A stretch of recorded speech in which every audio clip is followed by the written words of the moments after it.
नमस्कार दोस्तों, मैं हूं संजय श्रीवास्तव। आपका स्वागत है एनजी मेथड चैनल पे, जहां पे पाते हैं संस्थाओं से संबंधित ढेर सारी बड़ी इंपॉर्टेंट वीडियोस। तो जो भी सदस्य या जो भी हमारे दोस्त नए नए इस चैनल से जुड़े हुए हैं, इस चैनल को जरूर सब्सक्राइब कर ले, लाइक कर ले और शेयर भी कर दे। साथ में बेल आइकन को भी दबा दे ताकि कोई भी नई वीडियो अपलोड होती है उनकी सूचना उनके तक तुरंत पहुंच जाए। आज का जो वीडियो इसलिए बहुत ज़्यादा इंपॉर्टेंट है, जैसे मैंने कुछ बताया भी कि एआई का जमाना, आर्टिफिशियल इंटेलिजेंस का जमाना है। बहुत कुछ एआई के पैटर्न पे चल रहे हैं। आपके ढेर सारी क्वेरीज के को रिजॉल्व भी किया जा रहा है एआई के बेस पे। बहुत ढेर सारे डिवाइसेस भी एआई पैटर्न पे चल रहे हैं। हमारे मोबाइल फोन भी एआई पैटर्न पे चल रहे हैं। इवन आप बहुत ज़्यादा गवर्नमेंट के सिस्टम भी अब एआई बेस्ड हो गई है। तो संस्थाएं क्यों पीछे रहे? संस्थाएं में जो लोग काम कर रहे हैं या फिर जो हमारे संस्था जो लोग ऑपरेट कर रहे हैं, उनको भी एआई का तो इस्तेमाल अपने लिए करना चाहिए, संस्था को बढ़ाने के लिए करना चाहिए। लेकिन क्या करना चाहिए, ये चीज़ें मैं आज इस वीडियो में बताऊंगा। जैसे आप सभी लोग काफ़ी परेशान रहते हैं प्रपोजल डेवलप करने के लिए। सीएसआर निकलता है, प्रपोजल बनाना है, कैसे बनाएं, लोगों को लगी रहती है कि किनके द्वारा बनाएं, कहाँ कहाँ जाएं, किससे संपर्क करें। उसी में काफ़ी लोग परेशान भी हो जाते हैं। तो आज मैं आपको बताऊंगा एआई के माध्यम से कैसे प्रपोजल डेवलप किया जा सकता है। इवन सीएसआर प्रपोजल डेवलप किया जा सकता है। भाई बहुत ही इजी तरीके से आपको डेवलप करना मैं बता दूंगा एआई के माध्यम से। आप लोग वाकई में बहुत आसानी से सीएसआर प्रपोजल्स डेवलप कर सकते हैं। जो जो क्वेरीज है वो डेवलप कर सकते हैं और अच्छा खासा आप अपने संस्था के लिए सीएसआर पाने के लिए प्रोजेक्ट अप्लाई कर सकते हैं। और कहीं से भी कंसीडर होगा तो जाहिर सी बात है आपकी संस्था में फंड आने लगेगा और संस्था आपकी आगे बढ़ने लगेगी। चलिए हम लोग इसकी शुरुआत करते हैं। अब इसके लिए आप लोगों को मैं अपने कंप्यूटर सिस्टम पर ले जाता हूं, जहां पे आपको मैं स्टेप बाय स्टेप बताऊंगी कैसे आप सीएसआर प्रपोजल को डेवलप करते हैं। जो कि आप लोग हर एक स्टेप देखिएगा, अंत तक देखिएगा, क्योंकि ये हर एक पार्ट बहुत ही इंपॉर्टेंट होता है। अगर लास्ट का भी अगर पार्ट छूटा तो उसको भी आपको डेवलप करने में दिक्कत हो जाएगी। इसलिए आप लोग जरूर देखिएगा पूरे वीडियो को। चलिए चलते हैं। चलिए दोस्तों, एआई के कमाल से आपको प्रोजेक्ट प्रपोजल मैं बनाता हूं और आप भी देखिए और वाकई में आपको बहुत अच्छा लगेगा। स्टेप बाय स्टेप मैं बताने की कोशिश करूंगा और उम्मीद है कि इस स्टेप को फॉलो करते हुए आप भी एक अच्छा सा प्रपोजल बना के कहीं भी सीएसआर कंपनीज में आप लगा सकते हैं। ऐसा एक ऐसा टूल है एआई टूल जो वाकई में इस जमाने में बड़ा उथल पुथल मचा दिया। हर कुछ वो अपने बेस पे करके आपको दे सकता है, क्योंकि इसके पास जो जानकारियां वो जानकारियां कहीं पे नहीं मिल पाएगी कि आप किसी के द्वारा दिया जा सके। ऐसा कुछ नहीं, आप सारी चीजें यहीं पे सर्च कीजिए। बस आपके पास ये आइडिया जरूर होना चाहिए कि आपको सर्च क्या करना है। चलिए शुरुआत करते हैं। हम लोग एक प्रोजेक्ट प्रपोजल बनाते हैं। प्रोजेक्ट प्रपोजल हम लोग बनाए किस चीज का? तो प्रोजेक्ट प्रपोजल हम लोग बनाते हैं, अ, लिखते हैं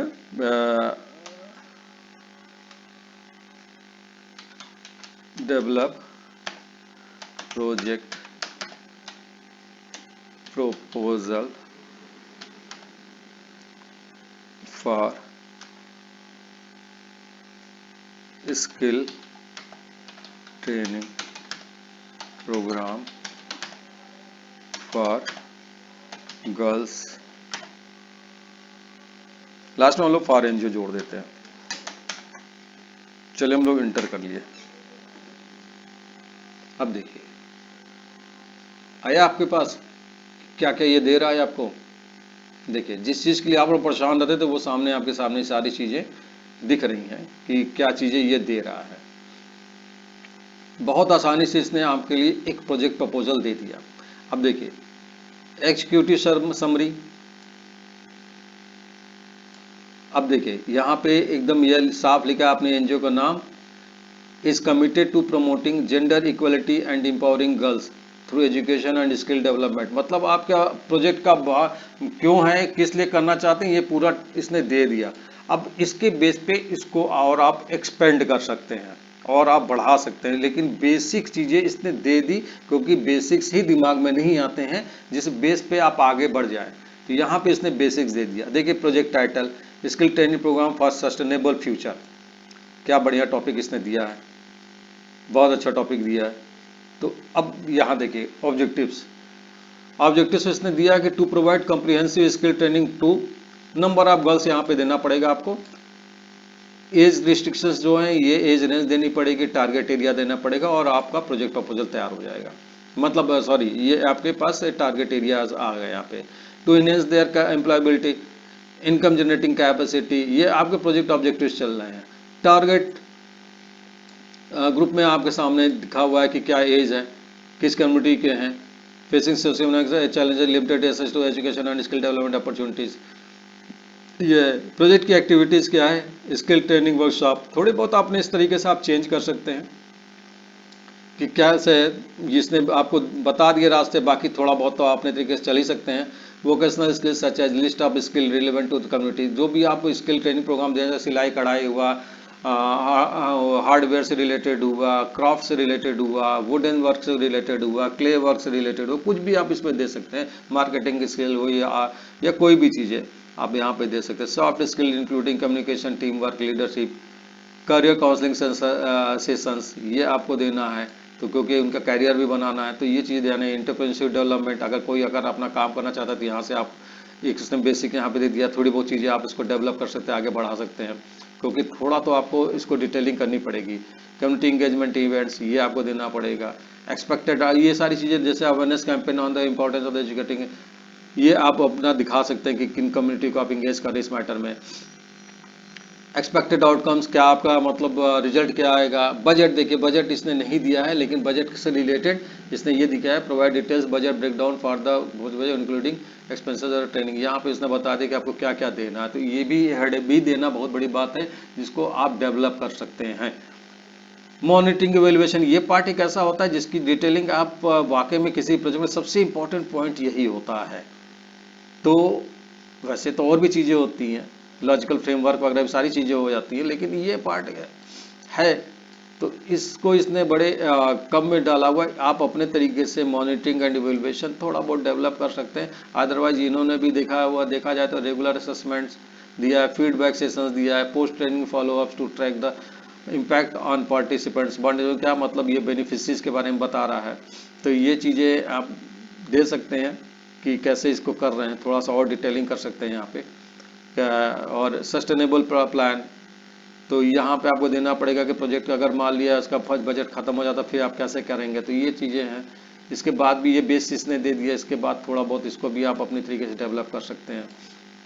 तो ये देखा जाए यहीं तक है चीज़ें, कंक्लूजन लिखने की जरूरत नहीं है, बाकी चीज़ें दी हैं। तो इसने एक आपको प्रपोजल का एक आउटले दे दिया है कि एक आउट फ्रेम दे दिया है, आउटलाइंस दे दिया है कि आप इस बेस पे को डिटेल कर सकते हैं। ये बहुत बड़ी बात है, क्योंकि लोगों के पास दिमाग में यही नहीं आता है कि हमें क्या चीज़ें करनी है। चूंकि इसने देखिए बढ़िया से आपको टाइटल दे दिया है, तो इस बेस पे जो भी टॉपिक आपको मिले, आप प्रोजेक्ट प्रपोजल बहुत आराम से डेवलप कर सकते हैं।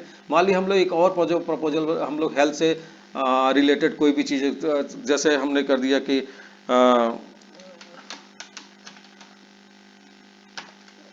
Pro for organizing health camps in rural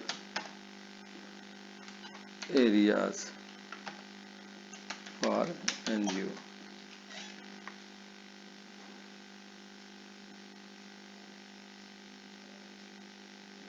अब देखिए यहाँ पे इसने project proposal rural health camp for community wellbeing, executive summary इसने दिया। Project title enhancing rural health community health camp, title बहुत अच्छा दिया है ये। ऑब्जेक्टिव से देखिए उसी तरह से हेल्थ केयर सर्विसेज वगैरह से रिलेटेड सारी चीज़ें हो गई, ठीक है। और टारगेट ऑडियंस या बेनिफिशरीज को आप कह सकते हैं, यहाँ बेनिफिशरीज लिखिए ज़्यादा अच्छा है। रेजिडेंट्स ऑफ रूरल एरियाज जो भी होंगे वो उनके बारे में है। यहाँ पे ऑब्जेक्टिव्स को जरूर आप देख लीजिए, इसने आपको बस एक बेस दिया है, बाकी चीज़ें आपको प्रिवेंटिव हेल्थ केयर से रिलेटेड है, प्रिवेलेंट हेल्थ इश्यूज हैं, कुछ चीज़ें और अपने तरीके से यहाँ पे आपको डेवलप करना होगा। लेकिन ये इसने एक आउटले दे दिया, एक आपको आउटलाइन तो जरूर दे दिया है, इस निश्चित रूप से दे दिया है क्योंकि आपके पास जब यही नहीं रहेगा तो आप डिटेल कहाँ से करोगे। मेडिकल कैंप्स है, प्रोजेक्ट एक्टिविटीज़ में कुछ चीज़ें आप अपने तरीके से भी इसमें ऐड कर सकते हैं। Health education workshop, immunisation drives है, ये कर सकते हैं। डेंटल आई केयर सर्विसेज है, रेफरल सिस्टम्स है, एक्सपेक्टेड आउटकम्स हैं। तो यहाँ पे आप 10-20 पॉइंट, 2-4-10 पॉइंट और बढ़ा सकते हैं इसमें, ऐसा कुछ नहीं, बेस तो इसने दे रहा है। बजट है, बजट आप अपने अनुसार इसमें डाल सकते हैं। तो बहुत सी अच्छी चीज़ें हैं, और बस इसका एक ये मैं बता सकता हूँ बस कि आपको ये इतना स्ट्रांग बेस देगा, इतना स्ट्रांग आपको पॉइंट्स देगा जिस बेस पे आप इसको और एक्सप्लोर करते हुए, चाहे एआई के बेस पे, चाहे गूगल से या खुद से या कहीं और का टॉपिक लेके आप इसको डेवलप कर सकते हो किसी भी प्रपोजल को। ये चीजें एआई रियली आप में बहुत बड़ा रिवॉल्यूशन है। अगर आप इस प्रोजेक्ट में काम करना चाहते हो या प्रोजेक्ट अपने संस्था पर लगाना चाहते हो तो आपको किसी की जरूरत नहीं पड़ेगी। बहुत लोग बहुत परेशान होते हैं एआई के माध्यम से, वो अपने प्रोजेक्ट प्रपोजल बनाए, ढेर सारे प्रोजेक्ट अप्लाई करें, कहीं न कहीं से आपको सफलता मिलेगी और आपकी संस्था आगे बढ़ चलेगी। उम्मीद है आपको ये सेशन काफी पसंद आया होगा।